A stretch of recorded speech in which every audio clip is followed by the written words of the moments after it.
Hello, Borj! Mga Bisaya na amiga. From Sydney, Australia. Welcome to our podcast. Welcome. My name is Jade. And I'm Anne. And this is Hello, Borj. Hi, Borj. So, to start off our podcast, kumusta na ka, Borj? Okay na jud ko, Borj. There was just a pause and then thinking, what would be like, I'm so tired. Thank God it's Friday. Yes, So- it is Friday. Thank God, and it's your weekend. Yeah, it's Yes. the weekend. Finally. I always look forward to the weekend, Borj. I think Yeah. I'm super stressed at work. That Yeah. sometimes Joy would even notice it because my eyes, I don't have deep setted eyes, but she Yeah. would notice my eyes and my eye bags go black, go dark. I mean. Yeah. So yeah, she could really tell that I'm super stressed and Maybe because like you can't sleep at night, or like it's just like stressful within the day that destroys your beauty. I think it's more of just having to use so much of mental power kind Yeah. of thing, because for me there's two types of being tired, like you're physically tired or you're mentally tired. I Yes. think, and I would rather be physically tired Yeah. so that I can just go to sleep at night and yeah. not think about anything. But then the other one, whenever I'm mentally tired, my brain still keeps running It wakes you up every in the middle of time. the Like night. even if I'm already in bed, it just keeps running and it's so hard to fall asleep. Yeah. That's why when I fall asleep, I put my pillow over my head because I feel like it will Oh. stop my thoughts. Be careful. I know. It's Sid. very dangerous. How about Sleep you, in Borj? position. How am I? I'm confused. Inspired by I'm confused.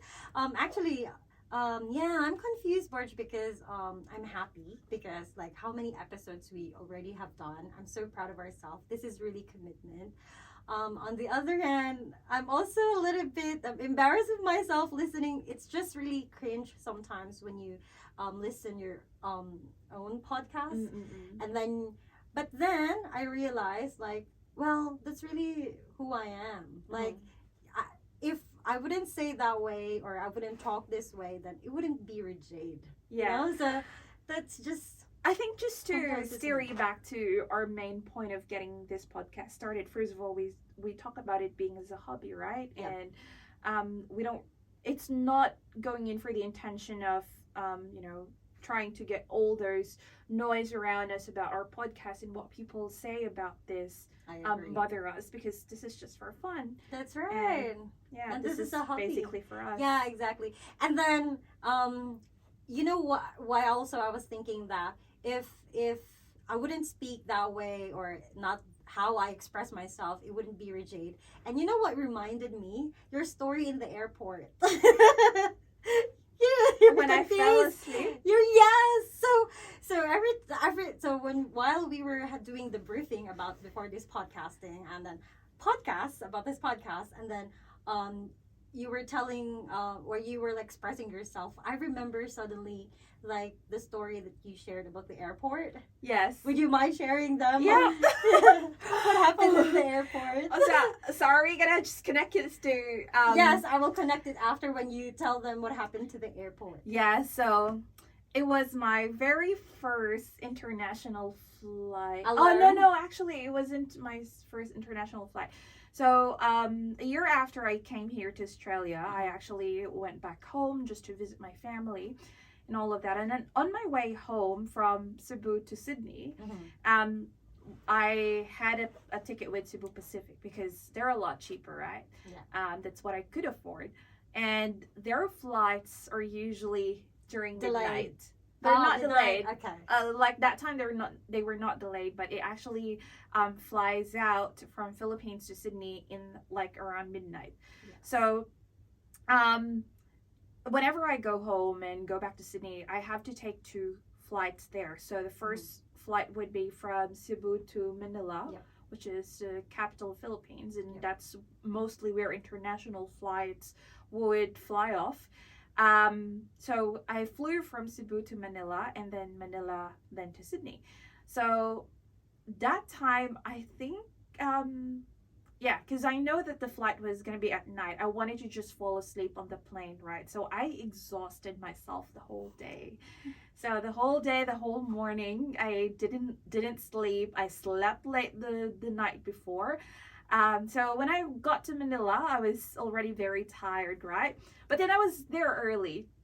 And I'm a very old school person. I never trusted technology before. So I don't believe in online check-in. Oh, so you didn't do online check-in? No, I didn't. Oh, okay. So, but I was there early. And when I got to NAIA, the international airport in Manila, the check-in counter was there, but it was still closed because I was early.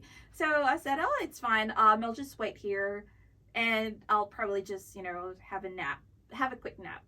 Borj. And take note, she was sitting in front. I was sitting in front of the check-in counter. Like the first row seat. Yeah.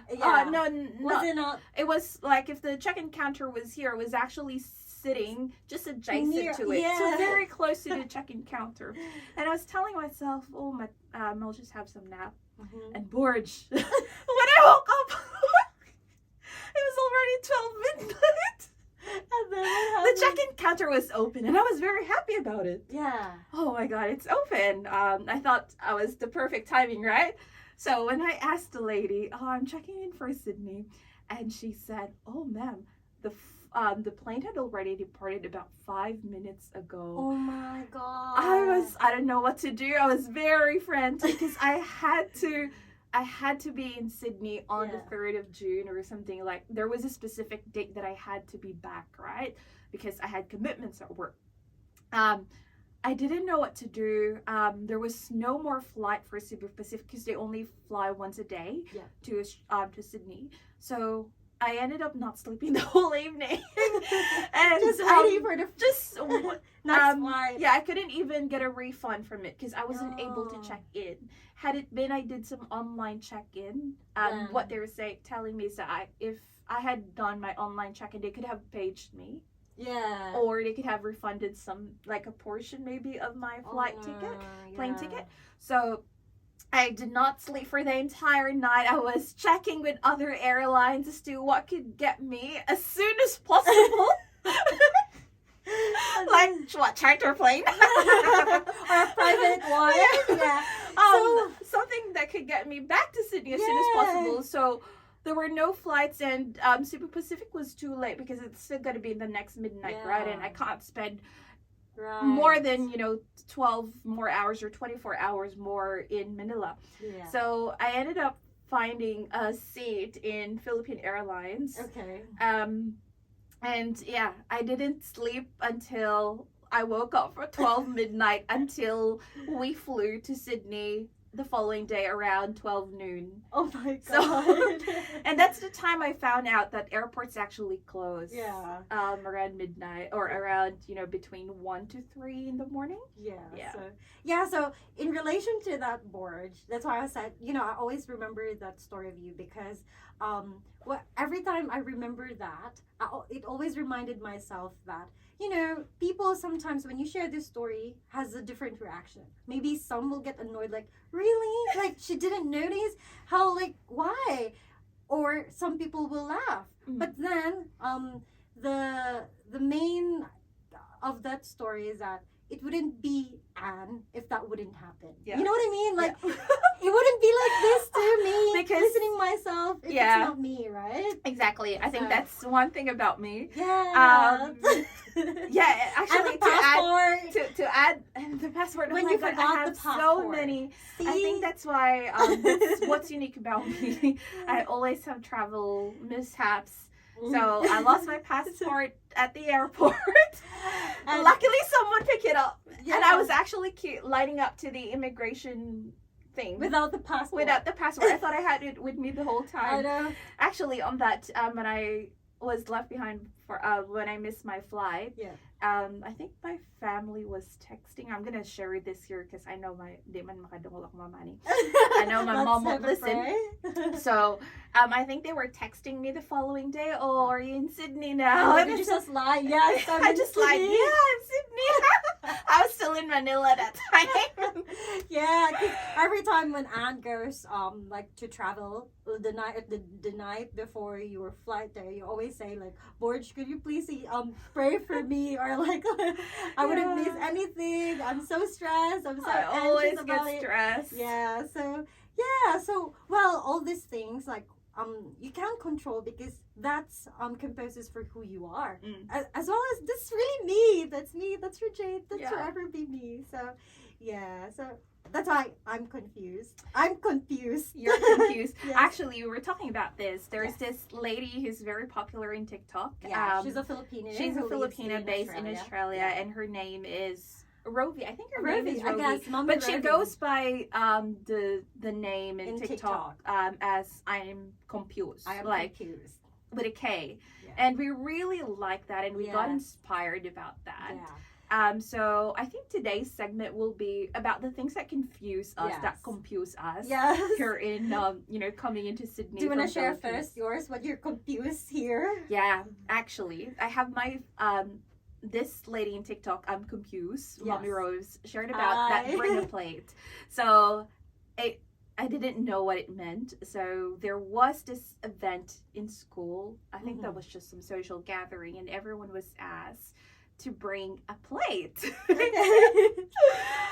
And I didn't know what bring a plate actually meant, but I do know that of course when you're eating, maybe they just want to ask everyone to bring their own plate, so we don't have to worry about washing the plates or having to secure plates for everyone. So maybe that's why they said bring your plate.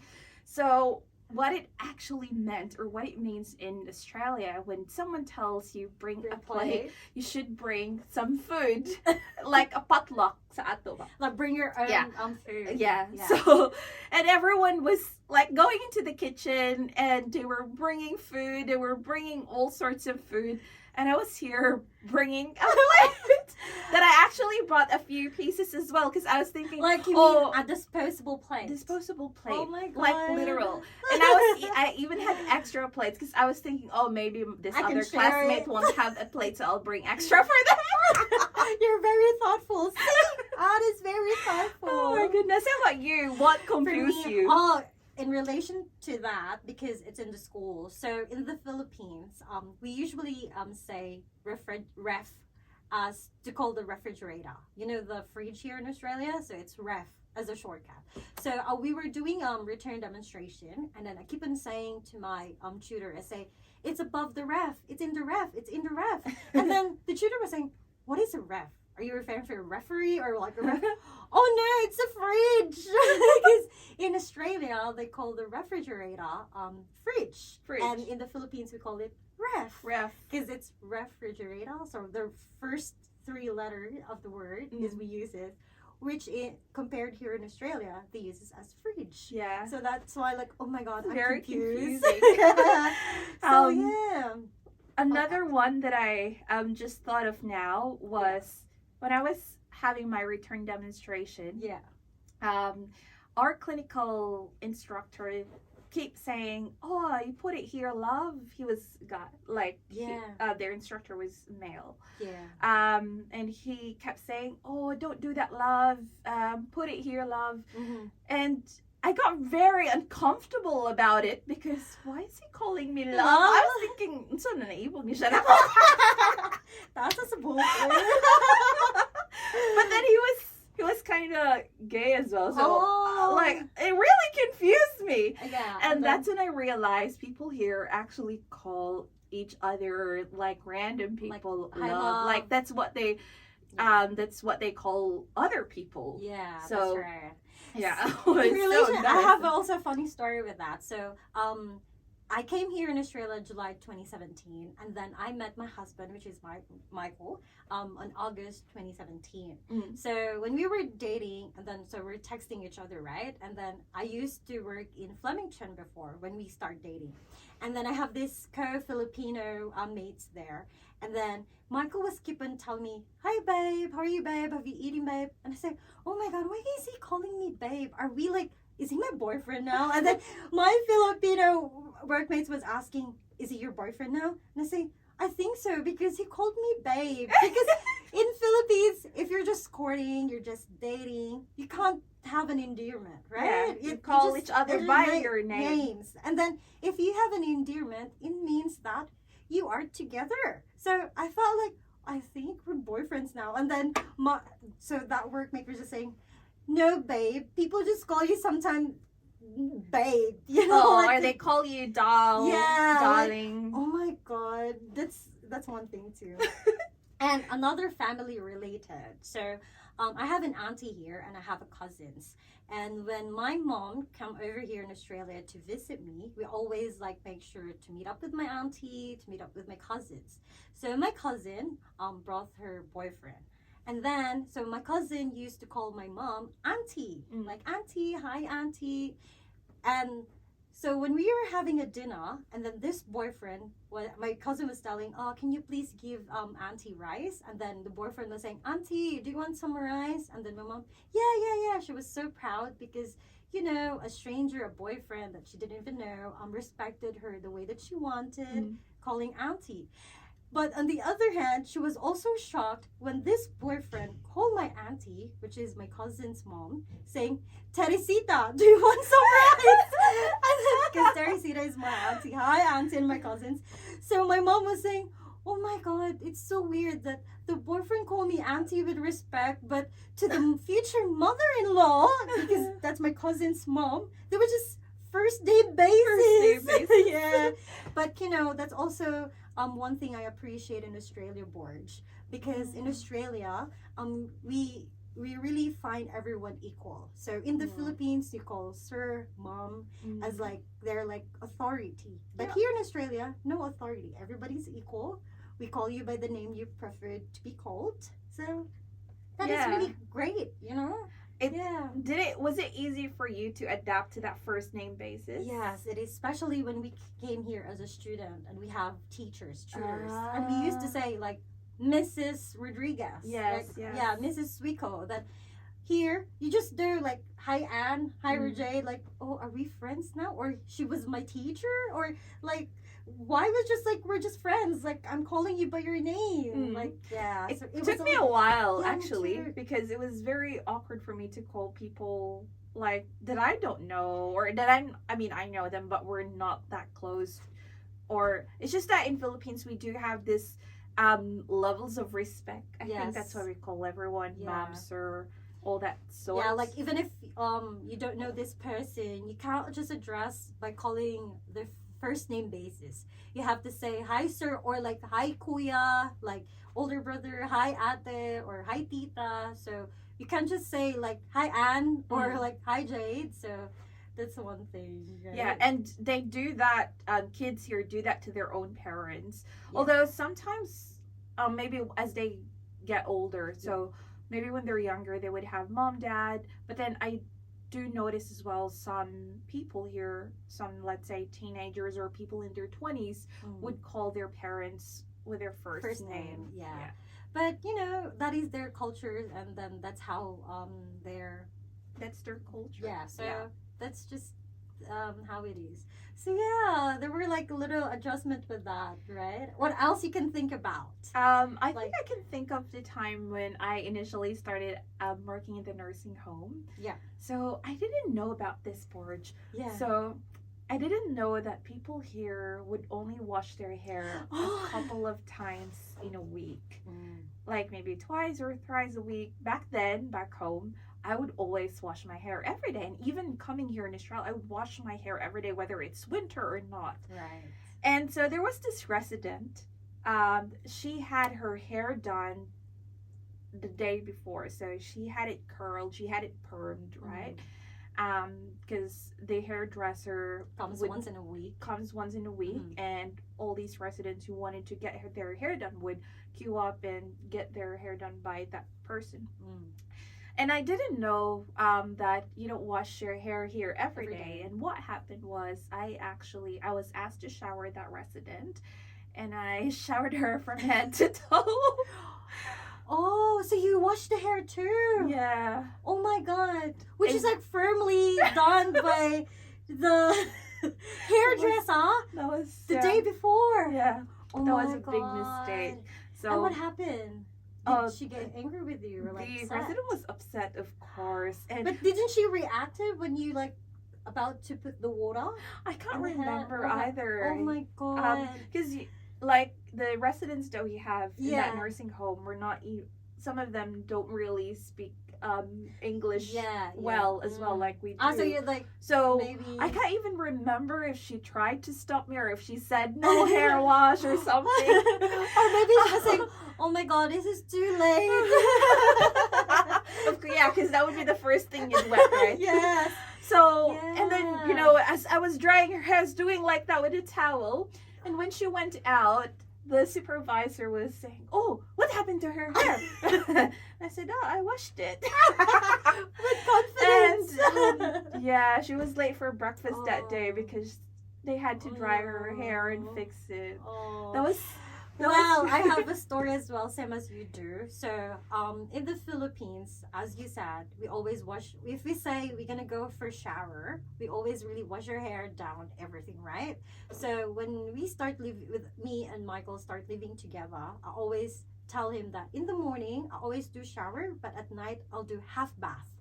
And then he was also confused because during the time we were living in an apartment, and our apartment doesn't have any bath or doesn't have bathtub. Yeah. So it's just a shower, you know, right? And then he was saying, and then he just allowed me every day. I was saying like, "Oh, let me just do half bath, half bath." And then one day he can't compromise anymore and asked me, "What do you mean about half bath anyway?" "Oh, half bath means that you don't wet your hair. You just do shower bath from neck down, right? So that's half bath because full bath for us is from hair down to toe."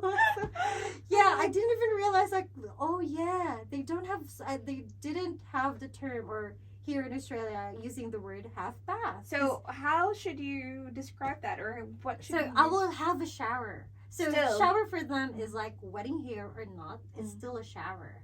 Yeah. So if we compare it in a nursing home, it's like when you do the notes, you always say shower given with a hair wash, or shower given with not hair wash. Do you have to write that? Yeah, because sometimes you have to why you didn't wash the hair or something like that. So at least you were emphasizing that they still did the shower, but they just didn't wash their hair. Oh, Yeah. I didn't know that. Yeah. So when you say bath, I'll have a bath, that means if you I say took I a have a bath. bath, it's like, you know how they have a tub, and then you really put a water in it, and then they soak their body. That's a bath. Bathing. They're bathing in the Oh, okay. Yes, I didn't know too. So that is what they say. If you say I'll have a bath, it means that there should be a bathtub that you really have to bath in the tub, and shower is just Bathe really in a the shower tub. head. Yeah. Yeah, so Really? see, something I'm confused too. Because maybe in the Philippines we can't afford tub, so we have only bath. Because Borj, I can remember primary school, the first things you know is like brush your hair, brush your teeth, and have a bath. Right? We don't say have a shower.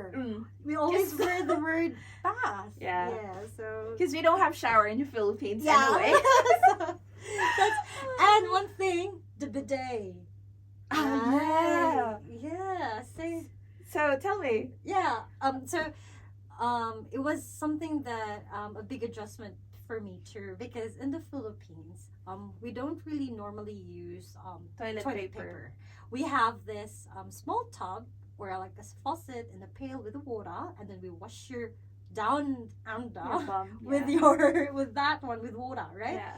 So when I came here, and then it was my first to go to the toilet, and I was saying, "Oh my god, how will I clean my bottom?" Like, and then like, so what I do, so for the first year, I was here in Australia. What I do is if I go to the loo, so I wipe it with the tissue, and I will make sure that I go to shower right away. Yeah, that's Yeah. what I do as well. That was a big adjustment, right? Yeah, because not all apartments or places or house has a bidet. Yeah. You really have to buy it somewhere and install it. Like in this house now where we're living, we really You guys installed have bidet? Yeah, I asked Was it Michael. expensive to get No, one? Borj. It's just in Bunnings. Oh. 40, So Michael just 50. installed it. Yeah, Right. installed it. So we have in our main bathroom we have a bidet.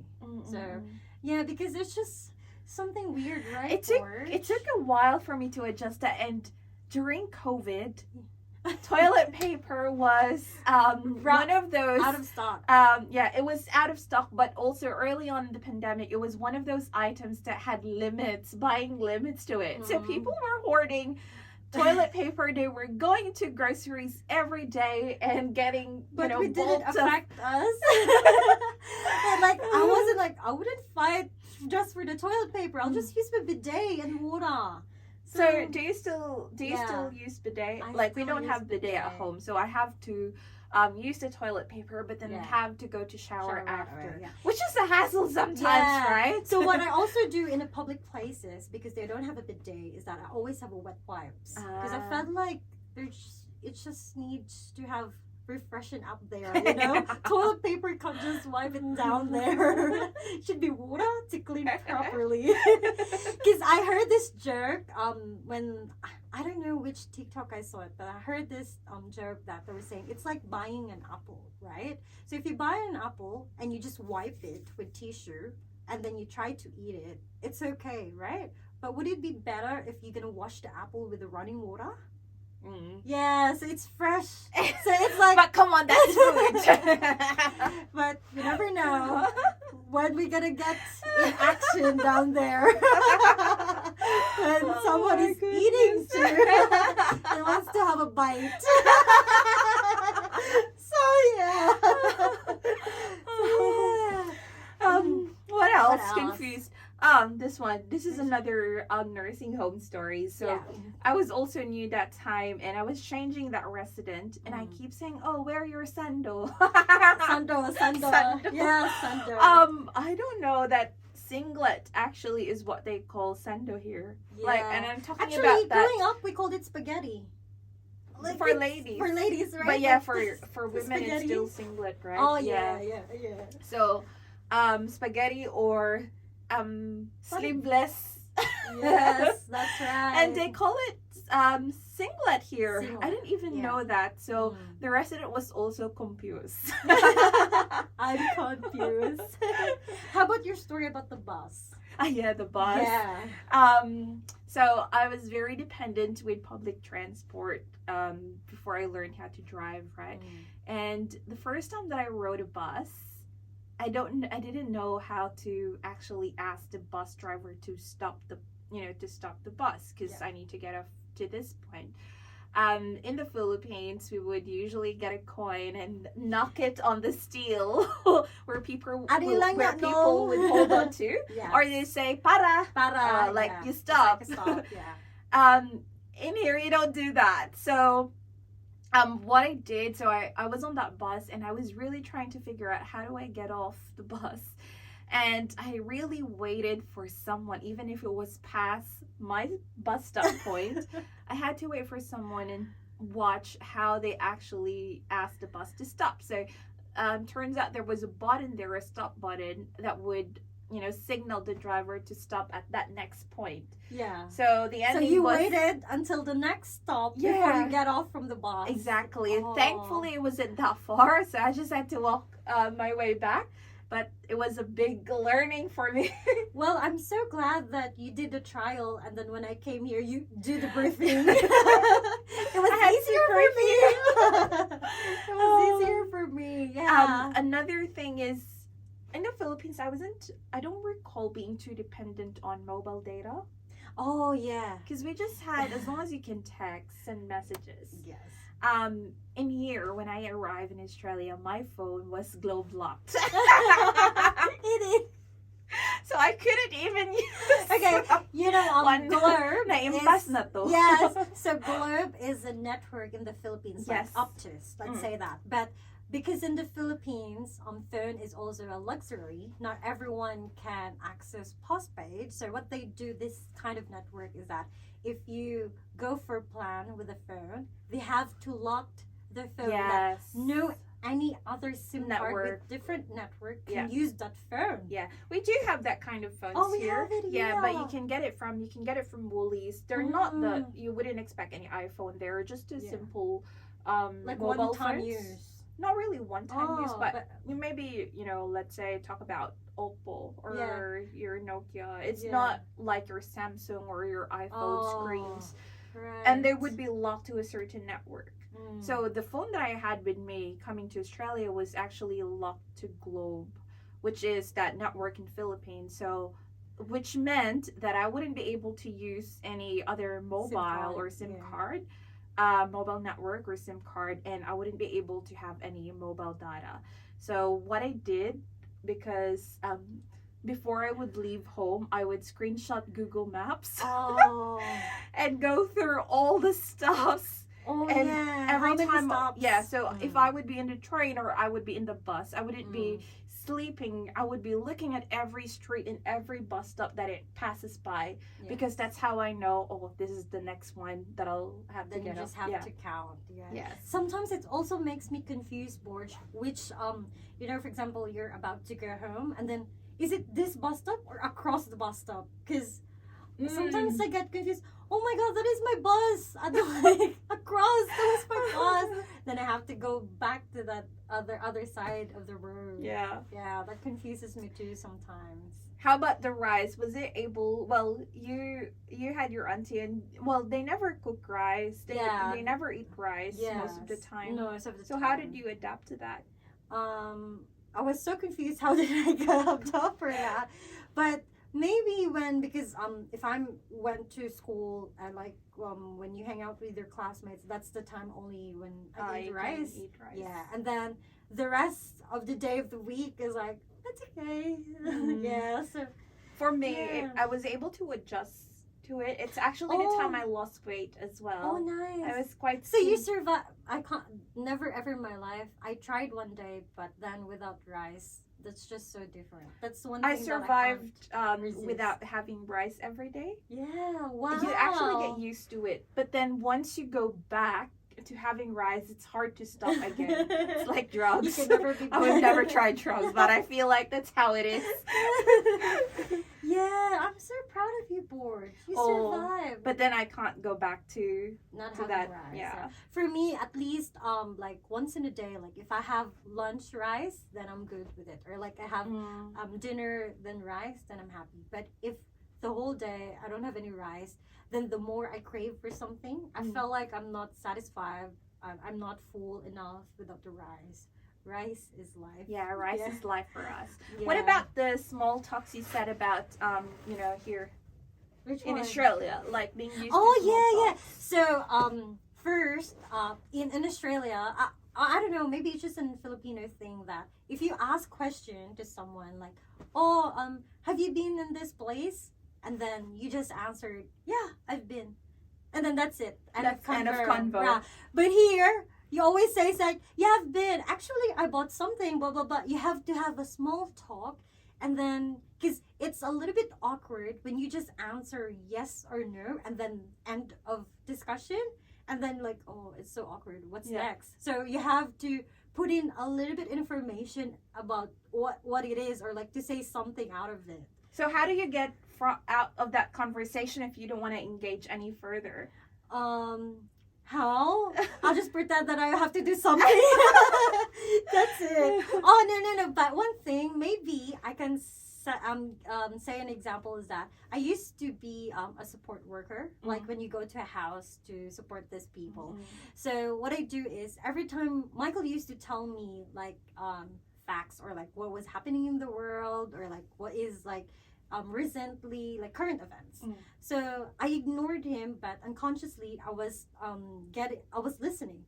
And then when I go to my client, and then my client just to say random things, for example, do you watch NRL? Yeah, I believe that last night it was Panthers who won. So I have these something. You had some little info there that you could use for that conversation. But so because I can just oh no, I'm not fun, and then end of conversation, and then they wouldn't be comfortable with me, they're trying to open up something so that we can have to engage in conversation, but I just end up yes, no, maybe like that. I really hated that, having small talks. I hate small talks. Me too. Because it's just not genuine, and I'm the kind of person I don't want to use all of my energy to engage in such small talks. But I've learned now because that's what just other Because you people, always talk to I always work, talk right? as well. Yeah. But then, you know, you probably have seen this, but I'm that person at work where in meetings I'd be muted the whole time. Then when something funny is being said, I'll unmute and then mute again. Just like you're in the convo, like you're listening in the convo. Yes. Yeah. But yeah, a lot. If there's one thing that you appreciate about the Australian culture, what is it? So that is one thing that highlighted their culture is that there's no authority. Like everybody's just equal. Like you can just address whatever. Not by because you're the CEO, There's no you're the boss. hierarchy. Yeah, so hierarchy. Yeah, so that's what I appreciate. How about you, Borj? Yeah. I think it's really appreciating the time, the value of time. Yes. They say, you know, you earn a lot here in Australia, but actually the amount that you earn is almost equivalent, or is equivalent to the hard work that you have done. It's not like you're just getting paid there to do nothing. Right. It's always, you know, it always justifies whatever hard work you've done. Yeah.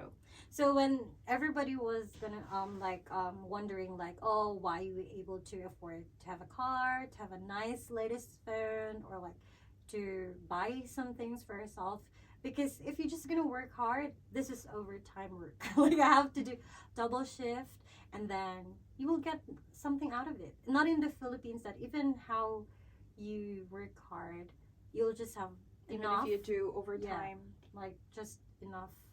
So here is like you really, the key there is just be hardworking. That's it. Yeah. I guess that's it.